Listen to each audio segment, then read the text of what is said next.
What's up YouTube? Jeff back again today. I have a very exciting Samsung video for you guys, and today we're going to be talking more S24 Ultra setup. I know a lot of you guys are getting your phone. Today is Friday, January 26th that I'm recording it. I made my first things to do video, which is basically a collection of around 10 things that you should do right away when you get out of the box to improve your performance. Today we're going to dive into some really deep settings that Samsung has buried. I'm going to show you how to get the most out of your phone, some settings you really need to change to get the most out of your S24 Ultra. Before we get started, I do want to thank my son Jonathan. He always gives us some dinos and animals to hang out today. We've got the Parasaurolophus fossil, and we also have this duck over here. We always appreciate my 3-year-old son for giving us something to hang out in the video. Also, if you haven't ordered your S24, S24 Plus, S24 Ultra just yet, you're watching these videos because you're excited and you want to order one. We're still doing our mystery box over on my website. It's going to be open until January 31st. You can order using our affiliate link and then submit the verification form. You get a free case, cleaning kit, desktop phone stand. We do this every year. We basically use our affiliate revenue from people using the link to put the items in the boxes and pay for shipping. You pay nothing. All you have to do is use our link. We send those out. They start shipping February 5th. So for those of you who already ordered, February 5th will start shipping. We ship them in the order that people confirmed inside the form. So if you wanted the 1st, you'll start shipping on the 5th. Those of you who confirmed a little later, they'll ship in the middle of February. If you guys want to check it out, the link's in the description. So let's go ahead and get started. I have a nice Google Keep document list here. I always use that in my videos to keep track of what's going on. And I got a lot of stuff here, so let's get started. First thing I want to talk about is changing your brightness on top and quick settings access. So if you swipe down here and you go into your quick settings, you'll notice that brightness appears right here. And so you can actually change whether or not this brightness here appears always or only shows in the full expanded view. And you can also change if you want adaptive color tone on. So adaptive color tone adjusts the colors and white balance based on ambient lighting conditions. I don't really like this. It's basically similar to Apple's True Tone. I'm not a big fan, but what I do like to make sure I change, if you go into the little pencil at the top here and you go into brightness control, you can choose show always or show when the quick panel is expanded. Now I like to have show always turned on. I think it's the default on most of the US models, but elsewhere in the world it may not be the default, so you might want to check that to make sure you have that enabled. There's also another really important thing inside here as well, and that is the quick settings instant access. So if you go into quick settings instant access now, and let me move the keep list there, the pop-up window. If you turn this on, what it'll allow you to do is you can swipe down from the top right corner and it'll automatically take you into the full quick settings expanded view. Let me actually go home and show you this. If you swipe down from here, you see how it takes you into the full view. Instead, if you swipe down once, it shows you the notification pane and the limited view. So swiping down here will now give you your full notifications pane. Very useful. They added this in One UI, I think 6.0, so it's pretty recent that this came out. It's definitely something that you want to do. The next thing is to customize your quick toggles themselves. So if we go back into the quick settings, I'm actually just going to expand this here. Go into the pencil button again. You have two options. You can edit the top of your quick panel only. And then here, I kind of like to leave these intact. You got Wi-Fi, Bluetooth, your ringer volume, rotate, auto rotate, airplane mode, flashlight. I usually keep those the same, but you can change them by dragging these up here. But I really recommend changing the ones for the full view because I change the full view quite a lot. And if you look at this, there's a lot of stuff down here that you might want to be at the top. For instance, some of the things that I find very useful are extra dim mode. So this is one that I always drag over. You can actually drop it wherever you want. You can also rearrange them, of course. There's a lot of good stuff in here. You've got NFC, sound for notifications, performance profile, battery protection, kids mode if you have kids, S Pen air actions, wireless power share is another one I use a lot for like charging my watch or even sharing with my Apple friends who don't have this feature. One-hand operation plus, which is actually a good lock module that I've talked about in some other videos, edge touch and secure folder. And Dolby Atmos, which is another good sound setting, which I'll talk about a little later in the video. So once you have those chosen, the ones you want, just hit done. It'll save them. And of course, now when you go into your quick settings, it's going to give you the information that you need and give you the stuff that's most important to you. Up next, let's talk about sorting your apps in alphabetical order. So one thing that's really annoying to me on Samsung phones is when you get your phone initially, your apps are not sorted in alphabetical order. They're usually sorted by when you installed them. You can fix this very simply by going into the app drawer right here, go to the very top where you see the 3-dot menu, and where it says sort, go ahead and tap on alphabetical order. Custom order is the default. I have absolutely no reason of understanding why Samsung chooses custom order by default. It seems like most people would want this in alphabetical order because then, obviously if you're looking for a particular app like Facebook or eBay or GoodLock, then it's in alphabetical order and you can easily find out where it is in your list. Of course, over time, you might remember where it is, but it's not really intuitive to have these ordered by when you install them, because that's not something you're going to remember, and it's definitely something I recommend changing. The next thing, let's dig into some display settings. So there's a lot of display settings to look at. Talked about some of these in my last video, but there's even more that you should consider thinking about when using your phone. Now, obviously, you're going to choose between light and dark mode when you set this up, but you do want to decide, are you going to use auto brightness or adaptive brightness or not?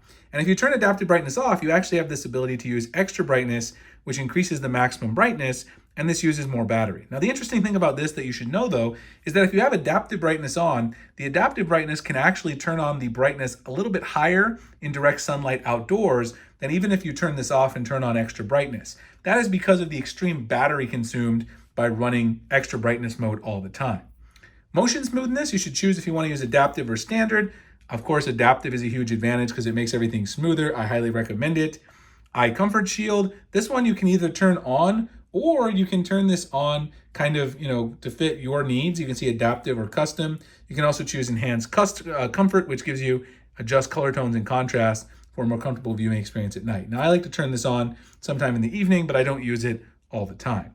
Screen mode. So you can choose vivid or natural, and there's actually a lot of debate with the S24 Ultra community, people who are receiving their devices, as to whether or not Samsung toned down the poppy colors that you usually see with Samsung displays, and that means made vivid mode a little more toned down. I don't particularly have a problem with it. It doesn't bother me, but certainly the anti-reflective coating on the S24 Ultra does certainly have that kind of issue where it does make things a little less vibrant.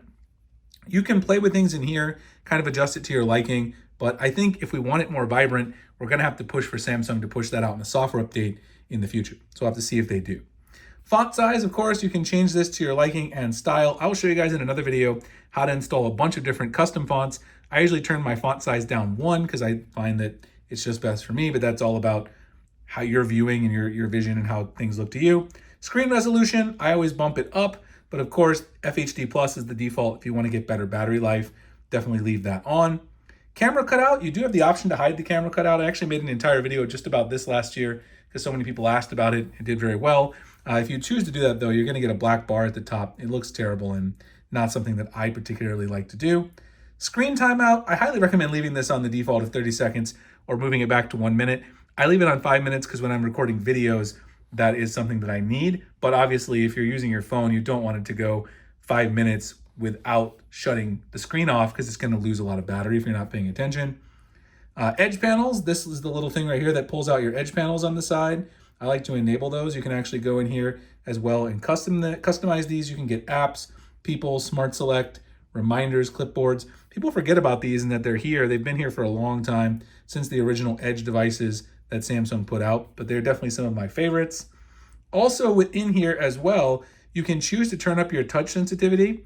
If you're going to be using a screen protector, definitely recommend that if you have a screen protector, and accidental touch protection for when it's in your pocket. Most of these other ones are things that we'll either come back to later. I'll talk about gestures and navigation in a bit, or things that I don't think are really particularly big deal, but these are a lot of really important display settings that you can choose and some suggestions based on what I do personally.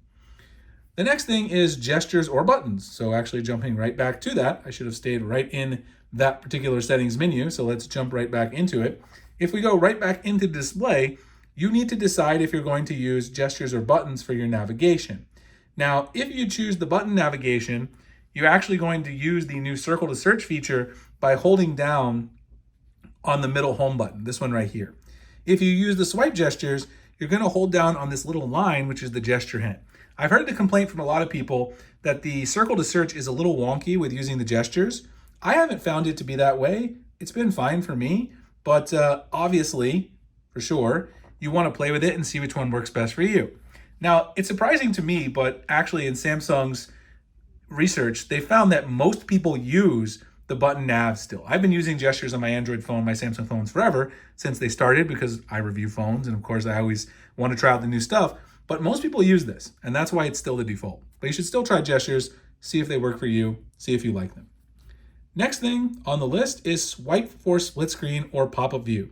So if we go back to the main settings, there's a lot of these settings that are actually going to be inside advanced features. So if we go to advanced features, you'll see down here, we have the ability to choose the gestures that allow us to get into split screen or pop-up view. There's a couple of them that we're going to look at. The first one is multi-window. So both of these are things I recommend you turn on.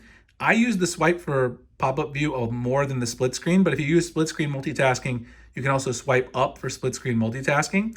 The way the pop-up view works is you just swipe from the top corner. You do have to be a little careful with the settings page, but you swipe from the top corner like that, and it automatically puts it in a pop-up window, just like I have my Google Keep Notes.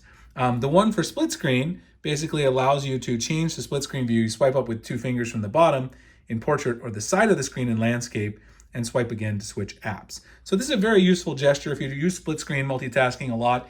And with Samsung phones, it's really big benefit because they are really, really good at multitasking, something that Apple doesn't do at all and other Android manufacturers kind of neglect. So it's definitely something to turn on inside the advanced settings. Next is swipe down for notifications. So jumping out of these settings for a second, if you long press on the home screen here, you can go into the home screen settings. And then when you go into the home screen settings, there's an option that says swipe down for notification panel. This is something you definitely want to have turned on. It's on the US Unlock model by default, but other ones it might not be. If you swipe down for notification panel on, then you can swipe down anywhere on the home screen to bring down your notifications. If you don't, you've got to reach all the way to the top, which is obviously very annoying for a very tall, large phone like the Galaxy S24 Ultra. Another thing that I like to make sure is turned off for me personally is add new apps to the home screen, because then every time you download a new app from the Play Store, what's going to happen is you're going to have that app icon added right here somewhere on the home screen. We don't want that because it clutters up the home screen, and Android, one of the big advantages is you have your app drawer to organize everything really nicely. That's my personal opinion. Of course, again, try it, see if it works for you. At the end of the day, that's what's important. All right, so next, after swipe down for notifications, we want to make sure we turn on notification categories. So notification categories was buried by Samsung in the notification settings. So if we swipe down, we go into settings, you'll see down here, let me scroll back, I just scrolled by it, notifications at the top. And when you go to notifications, you'll see advanced settings. So when you go to advanced settings, if you scroll down to the bottom, it says manage notification categories for each app. And this is something that they previously had turned on that allows you to see the individual app details for app categories within each of the applications. Now, this is important because if you want to enable individual app sounds, basically every time you get a notification from Instagram, you get a different sound than you do from Facebook or Messages or Twitter, then you need to enable this. And what it allows you to do is when you scroll down to the apps, inside the individual apps, let's go to something like Beeper, I will then be able to go where it says notifications, and then down here I can see notification categories. Then I can change each of these individual notification categories, like priority notifications. I can change my sound for that notification from this menu. I actually have a full tutorial on how to do this, so if you want to check it out, I'll drop the link to that one below, but definitely make sure you go into the notifications menu, the advanced settings, and turn on the notification categories so you can also not only change the sound, but manage those notification categories individually. All right, so up next on the Galaxy S24 Ultra, we have these AI settings, which is actually one of the things that Samsung emphasized the most in their original presentation about the Galaxy S24 and the S24 Ultra. So if you go into the settings menu here in the main settings, and you scroll down once again to advanced features, you'll see advanced intelligence, which is now at the very top of the advanced features menu. So it's very much front and center. Samsung wants you to look at this. You've got a lot of different features that you can choose from for the Galaxy AI features. So you've got the phone, you can get real-time translation, you can go in here and turn this on or off. Samsung keyboard, you can change the tone of your writing, get spelling suggestions, turn that on or off. Interpreter, live translation of spoken conversations in voiced or text input. Samsung Notes, you can automatically format, summarize, correct, translate, and generate covers for your notes. Voice recorder, transform recordings into text transcripts, summaries, so you can review and translate. Samsung Internet, get simple summaries of web pages, text, along with full translations. And Photo Editor, reimagine images by moving, removing, or resizing or filling your images. So if you go into any one of these, like the Photo Editor, you can turn this on or off. It'll tell you what it does. And then you can go back to more intelligence features and kind of choose them, the ones that you want and the ones you don't want. I personally think it's a good idea to try all of them. I turn all of these on. I think the voice recorder one may be one of the most useful ones for me because you can basically take notes by voice. It'll transcribe that to text, make a nice list for you and format it so you can review it later. It's very useful for me for making things, notes and lists for my YouTube videos that I want to make later on.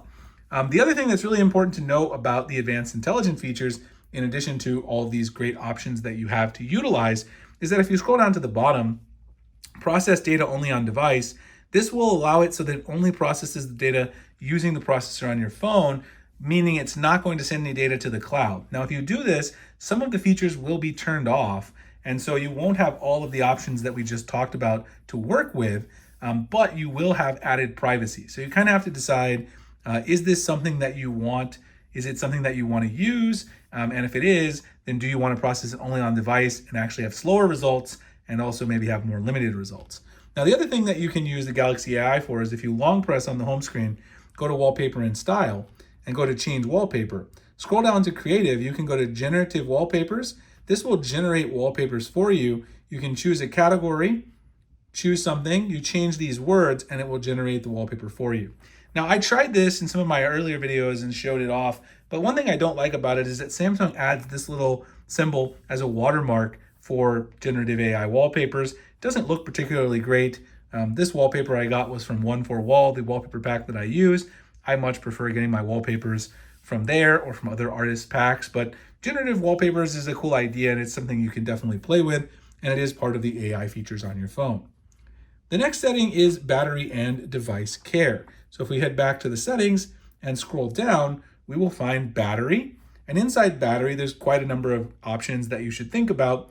One of those options is when it comes to background usage limits, it says put unused apps to sleep.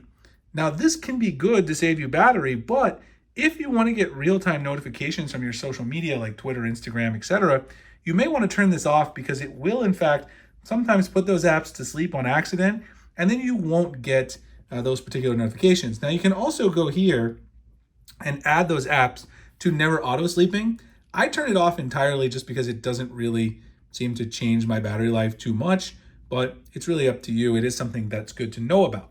You also have the ability, if you scroll down, to do battery protection. You can change the charging behavior for your battery, and this will basically allow you to do adaptive or maximum to stop your battery from charging at a certain percentage to extend the overall life of your battery. If we go back in here, you'll see here under charging settings, we've got show charging information, fast charging, fast wireless charging. All of those should be on by default, so you don't really need to change those. Battery information, you can go in here and get information about your battery, see if it's got the maximum capacity. If it doesn't, you should obviously return it, so you want to make sure you have that. Wireless power share, of course, you can use that when you need to, turn it on as needed, basically. And then inside here, the battery settings itself, you'll notice that here at the top, we no longer have a 3-dot menu anymore. Basically, if you want to get details, you tap on this, and then the battery activity expands to basically show you your details for your app usage at the bottom. The rest of this is pretty similar to what you've seen before in terms of the battery settings, but you do want to make sure that in terms of power saving as well, that you set up the options that work best for you. So when you turn on power saving, it'll do things like turn off always on display. You can also limit your apps and home screen and turn off 5G. That might not be good, of course, if you're out and about and you need 5G, but it is something to consider. So the battery menu has actually been somewhat simplified from what it was before, and that is something to keep in mind. Now, there's also the performance profiles, and you'll probably notice that inside here, they've actually removed the performance profile. So the performance profile has been moved to another setting inside of the settings menu, and I'll actually show you where it is. Performance profile is now inside the device care. They split out device care from battery, and so you have to access these two menus separately. I know a lot of people are asking about the performance profile. You can change this from standard to light. For most of your usage, it's not going to make a difference, but will increase your battery life. It's not going to hurt performance and just going to give you better battery life. So that's something I definitely like to do. So just keep in mind that the battery and device care menus are now separate. Device care is down here. You can only access the storage, the memory, and performance profile and stuff like that from there. Now, another thing that's great inside device care is auto optimization. This will allow you to have your phone auto restart when needed. You can restart on a schedule at like 3 a.m. on a Friday when you're not using your phone, obviously. And then that'll keep it fresh and make sure it's working appropriately. And that's something that I like to do, is turn that option on. And it is now in the separated device care setting at the bottom. Up next is screenshot, screen recording, save location. So if we go back into settings and head into advanced features, you'll notice that down here you have the screen records and screen recording menu. There's a lot of things you can do from here, like set up if you want to delete after sharing a screenshot, hide status and nav bars, save original screenshots, and choose the format you save in, JPEG or PNG. But you can also choose where your screenshots or screen recordings are saved. Now this is particularly useful if you take a lot of screenshots, which I do for tutorials. Many of you may not do that, but if you take a lot of screenshots, it's going to clutter up your gallery and you may not want those there. So what you can do is go to save screenshots in, you can choose a particular folder, and then that can be where you save the screenshot. So if I wanted to create a screenshots folder somewhere separate from my digital camera folder, which is what's going to show in your gallery, I could do that, and then I could go ahead and have my screenshots all saved there. You can also just add a new folder. You could call this folder screenshot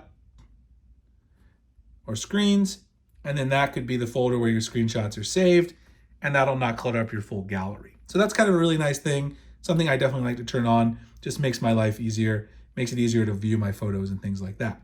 Now also inside of the side key settings, if we go back into advanced settings, you'll notice that there's side key settings in advanced settings, and the side button right here allows you to change what happens when you press or double press or press and hold the side key. So for the double press, I usually leave the default, which is quick launch the camera, because very often I want to get into the camera and take a quick photo or video. But for press and hold, Bixby is the default, and I really like the power off menu. So when you press and hold your power button, now you get the power off menu with restart, emergency call, and all that stuff, instead of waking up Bixby, which is something you definitely don't want to do. Most people don't want to do that. There's also a nice option inside Good Lock and Registrar where you can map this to a whole bunch of other cool things, and I'll show that, of course, later on. You can also choose to, instead of double press for camera, you can double press for the apps. Choose any app you want, it'll open that app. Now, I like camera, but if you have another app in mind, certainly do that. The next thing is a security feature, which is Find My Mobile. So if you go into the main settings and you go to the top, you'll see here you've got a whole bunch of information in your account. The easiest way to find this one, because it's kind of buried, just go into Find My, and you'll find the Find My Mobile settings, which are under location. You see under offline finding here. So if you tap that in, offline finding, you want to make sure this is turned on. Allow the phone to be found under Find My Mobile. Now, it'll send the last location. If you turn this on, this will send the last location to another one of your Galaxy devices. Now, you do need to have your Samsung account signed in and other Galaxy devices connected in order for this to work out. Otherwise, it's not going to work properly. This will allow you to use the application to find your lost devices. And if you have other SmartThings devices connected to it, like smart tags and things like that, those can all be integrated. So definitely you want to make sure you're signed into your Samsung account, that you set up Find My Mobile, and it sends the last location of your device, just so that you can get that in case you lose your phone. Obviously, a very expensive phone. Don't want to have to worry about that. The next thing are the camera settings. So if you go into your camera and go up to the settings here, there's a lot of cool things in here you can do. First of all, I like to turn on, if you go to intelligent optimization, I like to turn this down a little bit to medium, so it does a little less optimization, and also will then improve the capture time. Swipe shutter button to take burst shot. You can turn on watermarks. If you go to advanced picture options, you can turn on high efficiency pictures if you want to turn things, save some space. And you can also change the format from JPEG, RAW, and JPEG or RAW if you want to have RAW photos taken as well. Now, down here, you also have some video options and advanced video options, which you can turn on the different formats, turn on HDR plus 10 videos, and high bitrate video if you want. Down here, you can turn on tracking autofocus, which I like to use when I record, and the grid lines, location tags if you want, but you have to be a little careful with that. Shooting methods, you've got voice commands, floating shutter button, show palm, and then down here, we've got advanced settings for camera assistant. So this is actually an app that was originally baked into Good Lock, but is now part of the regular camera menu. If we go to camera assistant, you can choose which zoom shortcuts are shown, choose auto HDR, picture softening, auto lens switching, which is on by default. I always turn that off so that it doesn't switch to one of the wide angle lenses or something like that. Distortion correction, high resolution, you can turn on adaptive pixel or upscale digital zoom. I like the adaptive pixel setting. Prioritize focus over speed. I usually leave this off because, of course, I would like to basically have a nice balance of the two. If you turn this on, then it will prioritize focus over speed. Not necessarily recommended though, if you have young kids and you want to shoot photos of them. Video recording in photo mode, audio monitoring and depth of field correction, and dim screen while recording, which I like this a lot as a creator. So there's a lot of advanced camera options inside Camera Assistant that you can turn on now, and this menu is now directly inside of the camera itself. So you definitely want to check all of those, make sure they're set up for you to use them in the best possible way for you. And also remember over here where you have your different camera modes, you can add things to this and drag and drop to move modes. So you can choose which modes you want to have there, and you can save those so that they're all kind of along here. So if you like single take, you can move that down here. So now it's actually inside of your camera settings as you scroll through. So very nice camera settings. Samsung, as usual, gives us tons of options to modify things to our liking. Next is modes and routines. So if we go back into the main settings menu, we go to the top here. Modes and routines is basically something that will allow you to turn this on and get the best experience in particular situations like sleeping, the movie theater, driving, the gym, relaxing, and work. So you can go here and turn and edit this on. Basically, it's kind of a long process. I'll probably make a future video on this. What will happen is you'll set it to turn on at a specific place or time period, and then you'll turn on things that you want, like automatically mute my phone, turn it on vibrate, reduce the brightness, turn on airplane mode, turn location on or turn location off. You'll be able to do all of those things, and you can do it for each of these individual profiles, in addition to setting up a specific mode for your device where you have a specific situation that's not listed here, and you want your phone to change a bunch of settings automatically when you're in a specific time or place. You can easily do that.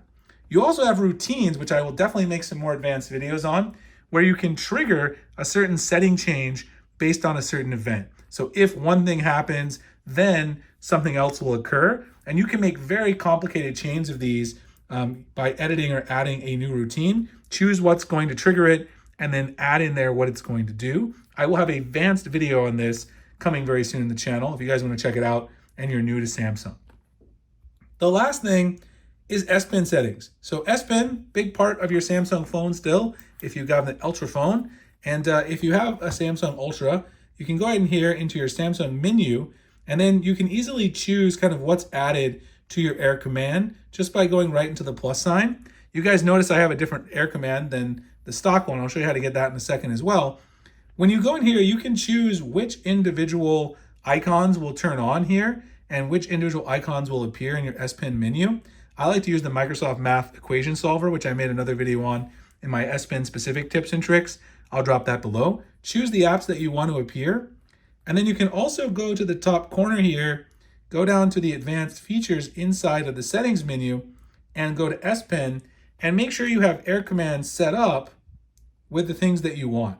Standard, compact, shortcuts, show Air Command icon, open Air Command with the pen button. That means if you turn this on, then if you click the button, it's going to open up the Air Command. So I don't know why it didn't work there. There we go. Now it's working. Maybe you should have to do it once to get it to work. Anyway, once you do that, you can change a couple other things. When the S Pen is removed, you can choose to open Air Command, create note, or do nothing. I like to turn this on, open Air Command. Screen off memo is on or off. Go to more S Pen settings. You can do S Pen unlock, so you can unlock the phone with the S Pen. You can also choose from that same settings menu, let me go back. Inside there, allow multiple S Pens, keep S Pen connected, warn if S Pen's left behind, definitely want this one. Sounds and vibrations, choose if they're on or off. Now, if you want to get a custom S Pen cursor like I have here, or a custom Air Command menu like I have here, you can download the GoodLock module, Pentastic, which is made by Samsung. And Pentastic allows you to choose different Air Command layouts. You can choose different pointers for your Air Command or for your S Pen, different sounds, which you can choose a custom sound if you upload it yourself. And you can choose to turn on double tap shortcut, which will basically allow you to click the button, double tap, and it'll open a specific action or app. So for instance, when I go back to my home screen, if I press this and double tap, it automatically opens up my Instagram, which I use the S Pen a lot for cropping Instagram photos and sharing them using Smart Select. Anyway, I hope you guys enjoyed this video. These are my list of settings to change immediately on your Galaxy S24 Ultra. A deep dive into a lot of stuff that people may not know if you haven't used a Samsung phone. Again, if you're still thinking about ordering one, you want to get a mystery box, order with my link, submit the verification form by January 31st. The link will be in the pinned comment description. Appreciate you guys watching this one. I'll see you in the next one. Thanks a lot.